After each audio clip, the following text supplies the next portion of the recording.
I'm grateful because somebody made something for me and said, here, I just want you to wear this. And I said, okay, yeah, dream life. As a celebrated musician touring the country with her daughter Wynonna for years, Wynonna Judd carried weight that had nothing to do with her body. A DUI arrest 1 week before her wedding, a husband sentenced to 10 years in prison, a daughter cycling through courtrooms across 4 states, and a mother who left her the day before their biggest honor. She could have disappeared.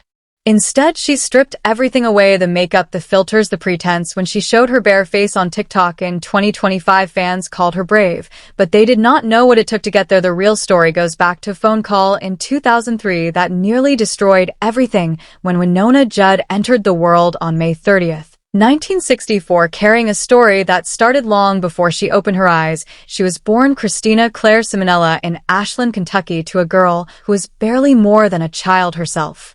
Naomi Judd was only 17, frightened, pregnant, and abandoned by her high school boyfriend Charles Jordan. His disappearance during her pregnancy created a storm in their small town, and Naomi faced the whispers and the shame alone. She missed her high school graduation by just 2 weeks because she was in a hospital bed holding her newborn. By then, the judgment from neighbors had settled into every corner of her life. Desperate to protect herself and her baby, she married Michael Simonella and let the world believe he was the father. It was a lie that covered her shame, but it became the foundation. Wynonna grew up on a foundation she would not see crumble until decades later. The truth behind Wynonna's birth followed her silently. Charles Jordan never returned to help Naomi, not even once. Naomi was pushed out of her home because of the pregnancy and had nowhere to go, so she leaned on Michael Simonella to give her and her baby some kind of stability. Meanwhile, Charles Jordan went on with his own life, building a music career, getting married, and living freely. But for Wynonna, he remained a ghost.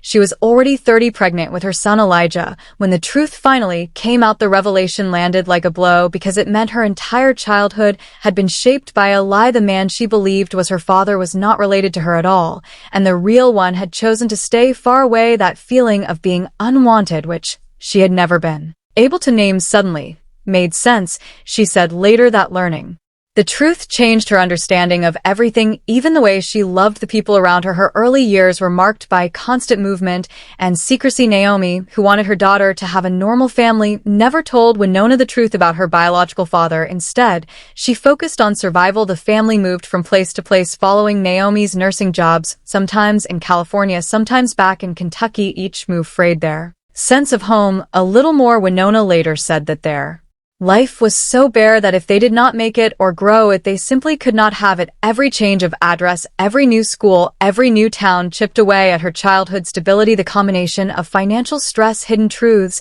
and the constant hunt for safety shaped Wynonna in quiet ways, pushing her toward music, because music was the one thing that stayed put. By 1979, Wynonna was 15 and carrying more weight on her shoulders than most adults. She, her mother, and her younger half-sister Ashley packed what little they had and moved to Franklin, Tennessee. It was meant to be a fresh chapter, a chance to escape the years of struggle. Naomi worked as a nurse and picked up extra shifts just to keep the lights on. The three of them lived modestly, relying mostly on Naomi's income, while she and Wynonna chased a dream that felt far away. During this time, Naomi changed her name legally from Diana to Naomi, and Christina became Wynonna, lifting her stage name from the town of Winona, Arizona, mentioned in the song Route 66. Their days were stripped down and simple. At night, mother and daughter played small venues around Nashville, hoping someone in the industry would notice them. It was a slow climb, but the hunger they carried kept them moving. Their turning point arrived in 1984 when they released Mama, He's Crazy as the second single from their debut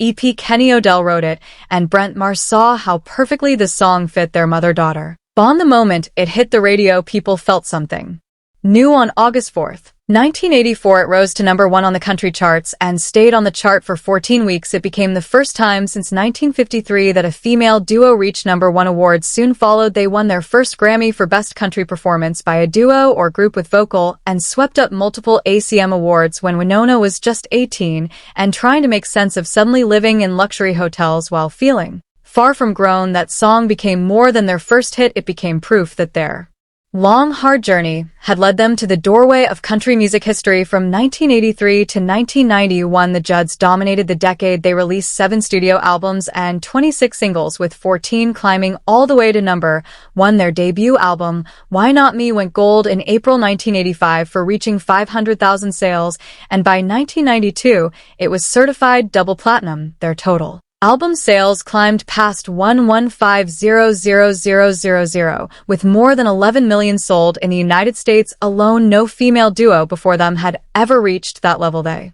collected more than 60 major awards, including 5 Grammys, 9 straight CMA Awards for Vocal Duo of the Year, and 8 Billboard Music Awards. Every single from Why Not Me Rockin' with the Rhythm and Heartland reached number 1. They did not just succeed, they reshaped the path for every female duo that came after them. But behind the crowded arenas and glowing awards, something frightening was growing inside Naomi. In January 1989, when she was 43, she learned the truth. She had chronic hepatitis C for months.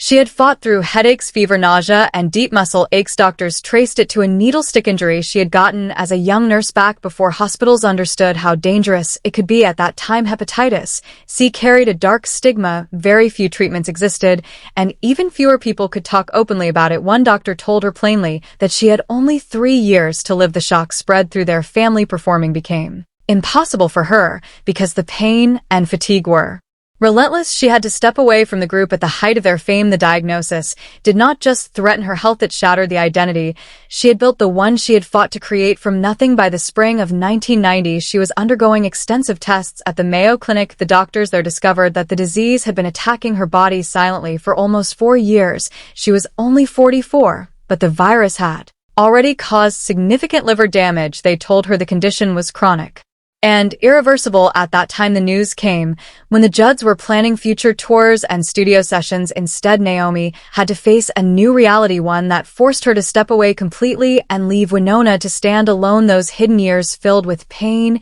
and fear became some of the darkest she ever endured. Her willingness to speak openly about the Mayo Clinic results helped bring awareness to hepatitis C and pushed conversations about early detection into the public eye. On October 19th, 1990, Naomi officially announced that she was retiring due to her illness.